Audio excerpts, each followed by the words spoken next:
नमस्कार, मैं हूं मुरारी पांडे। आप सभी का समाचार 9 न्यूज में स्वागत है। हम इस वक्त मौजूद है मुंबई के आजाद मैदान में और यहाँ पर इस वक्त एक विशाल जन आंदोलन संत श्री आशाराम बापू की रिहाई को लेकर के यहाँ पे सनातनी हिंदू सिंधी समाज की ओर से बड़ा आंदोलन है। आप यहाँ पर किया गया। आप देख पा रहे होंगे कैमरे के जरिए से, आपने देखा कि काफी महाराष्ट्र से पूरे हर कोने कोने से जो आशाराम बापू के जो भक्त थे, इस आंदोलन में एक बहुत हिस्सा लेकर के कहीं ना कहीं सरकार को जगाने की कोशिश की जा रही है कि जिस तरह से देश में बहुत से संज्ञा जो अपराध थे, अपराधियों को उनके स्वास्थ्य को आधार बनाकर जमानत कहीं ना कहीं मिलती रही है, लेकिन आज जो आशाराम बापू की स्थिति है वो स्थिति कहीं ना कहीं दयनीय है। कई ऐसी बीमारियों से त्रस्त है, उसी को लेकर के कहीं ना कहीं एक बड़ा आक्रोश भी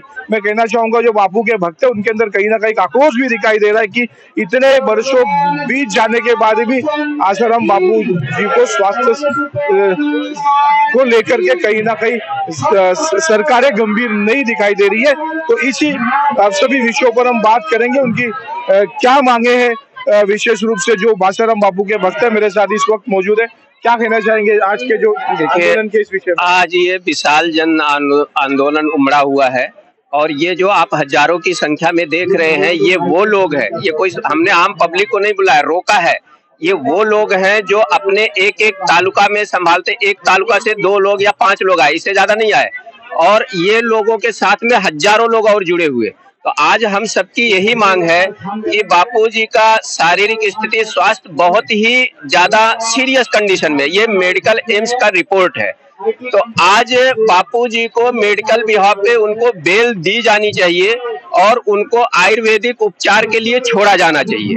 आज हम अपनी न्यायपालिका से, माननीय प्रधानमंत्री जी से, माननीय अपने एकनाथ शिंदे जी से, राजस्थान की सरकार से, उनसे सभी लोगों से निवेदन कर रहे हैं कि अगर जल्द से जल्द बापूजी को आयुर्वेदिक उपचार नहीं दिया गया, जल्दी से जल्दी उनको रिहा नहीं किया गया, तो ये जन समुदाय करोड़ों लोग हैं, एक व्यक्ति कम से कम, आज हम यहाँ से आह्वान किया, ये तो हमारा एक मेन लोग है, इनको आह्वान किया कि अगर हमने 11 साल से न्यायपालिका के ऊपर भरोसा रख के अपना जो विधान है, संविधान है, उसका भरोसा और उसके ऊपर विश्वास रख के 11.5 साल से इंतजार कर रहे, सबको शांत करा रहे थे, लेकिन अब समय ये आ गया कि अगर बापूजी को न्याय, उनका मौलिक अधिकार उनको नहीं दिया जाएगा तो ये जनता हमारे कंट्रोल में नहीं रहेगी। अब ये बाहर हो रही है, तो इसको अगर नहीं दिया जाएगा तो ये जो हमारे लोग जगह जगह से इकट्ठा हुए हैं,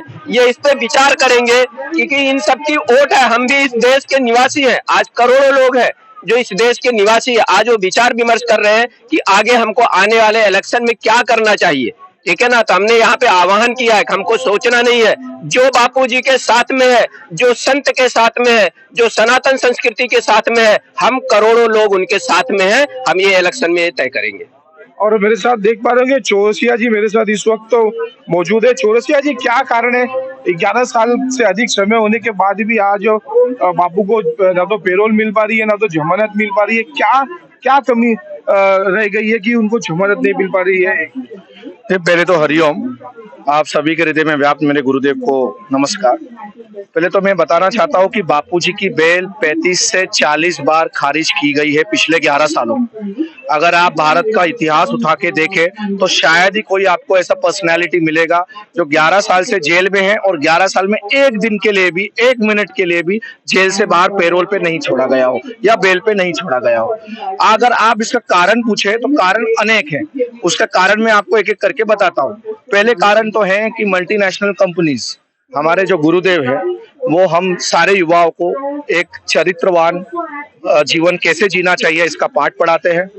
दारू, मांस, मटन, मच्छी ये सब हमसे छुड़वाए हैं गुरुदेव ने दीक्षा देकर। तो मल्टीनेशनल कंपनीज को सीधा सीधा प्रहार होता है उनके रेवेन्यू पे। दूसरी बात यह है कि हमारे गुरुदेव ने सनातन धर्म का प्रचार जिस तीव्र गति से किया है, उसके कारण बहुत सारे कैथोलिक मिशनरियों की जो उनकी प्लानिंग थी उसमें वो विफल रहे। करोड़ों की संख्या में, लाखों की संख्या में, लाखों से करोड़ों की संख्या में हमारे गुरुदेव ने लोगों को रिकन्वर्जन करवाया है। तो सनातन धर्म का पर्चा उन्होंने पूरे विश्व पटल पे फहराया है। इससे कई लोगों को दिक्कत है। यही ताकतें, विदेशी ताकतें जो है, यही ताकतें गुरुदेव को बाहर आने से रोक रही हैं। लेकिन हमारे कहना यह है कि जब हम कहते हैं कि पूरे विश्व पटल पे एक ही हिंदुओं का देश है, वो है हमारा हिंदुस्तान, तो अगर ये दशा, ऐसा लगता है कि हमारे गुरुदेव हिंदुस्तान के जेल में नहीं बल्कि पाकिस्तान के जेल में बंद है, क्योंकि 11 साल से एक हिंदू संत को 1 मिनट के लिए भी अगर पैरोल ना मिले तो आप समझ सकते हैं हम जो साधक लोग हैं इनकी पीड़ा क्या हो। तो हम, जैसे हमारे भाई ने कहा, हमारी मांग बहुत सिंपल है। पहली मांग यह है कि गुरुदेव को मेडिकल पैरोल मिले, और दूसरी मांग यह है कि उन्हें उचित आयुर्वेदिक चिकित्सा उपलब्ध कराई जाए। मैं वापस रिपीट करता हूँ, करंट सिचुएशन में उनकी सिचुएशन बहुत क्रिटिकल है। उनकी अगर बीमारियों की लिस्ट में बताऊं तो करेंटली उन्हें त्रिदोष नाड़ी यानी ट्राइजेमाइनल न्यूरैल्जिया, जिससे वो पहले से थोड़ी ग्रस्त थे। उसके बाद उनकी आर्टरी में, 2 आर्टरी में 90% ब्लॉकेज है। तीसरा, उनको हाइपरटेंशन है। फोर्थ, उनको डायबिटीज लेवल 2 का प्रॉब्लम है। फिफ्थ, उनके इंटेस्टाइन से ब्लड का रिसाव हो रहा है, जिसके कारण उनका हेमोग्लोबिन पिछले दिनों में काफी कम हो गया था। थोड़ा अभी सुधार हुआ है, लेकिन स्थिति आज भी चिंताजनक बनी हुई है। ऐसी चिंताजनक स्थिति में है कि जोधपुर एम्स का डॉक्टर कहता है कि आप आपके बापूजी को दिल्ली एम्स में ले जाइए, इन्हें हम हाथ नहीं लगा सकते। जब कारण पूछा जाता है तो कारण ये कहा जाता है कि हमारे पास इस खून को, रिसाव को रोकने का उपक्रम नहीं है। हमारा देश आज चांद पे पहुंच गया है, लेकिन एम्स जोधपुर, जो कि सबसे सोफिस्टिकेटेड हॉस्पिटल माना जाता है, वहां पे आपको खून के रोकने का यंत्र भी आज उपलब्ध नहीं है। तो कहीं ना कहीं हमें लगता है जानबूझकर एक बड़ी साजिश है, जिसके कारण हमारे गुरुदेव को जानबूझकर बेल नहीं दी जा रही है, ताकि उनकी स्थिति और खराब हो और कोई अप्रिय घटना घट जाए। जैसे कि रामाशीष भाई ने कहा, आज ये जो हमारा आंदोलन है, ये करीबन 8 से 10 हजार लोग यहाँ पे मौजूद है। ये तो सिर्फ मुंबई और थोड़े थोड़े मेन लोगों को बुलाए, यहाँ पे तो हमने रोक दिया है। अगर ये हमारे गुरुदेव की मांग जल्द से जल्द नहीं मानी गई तो जैसे कि उन्होंने कहा, पब्लिक हमारे कंट्रोल में नहीं रहेगी। इलेक्शन बहुत नजदीक है, हम कोई बड़ा डिसीजन इलेक्शन को देखते हुए ले सकते हैं। 11 साल से हम चुप हैं, लेकिन संयम, एक सीमा होती है संयम की भी, वो अब हम सीमा से पार होते जा रहे हैं। हरिओम।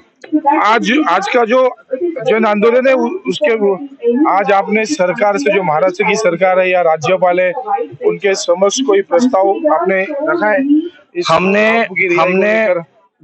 हमने इस आंदोलन को लेके पहले ही शनिवार को ज्ञापन आदरणीय श्री एकनाथ शिंदे जी, आदरणीय श्री उप मुख्यमंत्री देवेंद्र फडणवीस और अजित पवार जी, मुख्य सचिव महाराष्ट्र के, और हमारे जो माननीय राज्यपाल हैं, उनको हमने पहले ही एक निवेदन दे चुके हैं कि हमारा 1-4 तारीख को यहाँ पे भव्य आंदोलन होने वाला है। अभी तक उनके तरफ से कोई रिवर्ट फिलहाल तो आया नहीं है। 2-2:30 बज रहे हैं, अभी तक तो कोई आया नहीं है। लेकिन हमारी मांग, मैं वापस रिपीट कर देता हूँ, कि गुरुदेव को उचित आयुर्वेदिक चिकित्सा मिले और तुरंत उन्हें मेडिकल पैरोल दी जाए। देख रहे, तुरंत उनको मेडिकल पैरोल मिले। अगर मेडिकल पैरोल नहीं मिलता है तो कहीं ना कहीं जो बापू के देश विदेश में जो करोड़ों भक्त है, वो कहीं ना कहीं 2024 की लोकसभा का चुनाव करीब है, और कहीं ना कहीं सरकार को इसका खामियाजा भुगतना पड़ सकता है आने वाले दिनों में। मेरे सहयोगी कैमरामैन राजेश सिंह के साथ मैं मुरारी पांडे, मुंबई आजाद मैदान से। समाचार 9 न्यूज पर ऐसी ताजा खबरों को देखने के लिए सब्सक्राइब करें, बेल आइकन को दबाना ना भूलें। समाचार 9 न्यूज।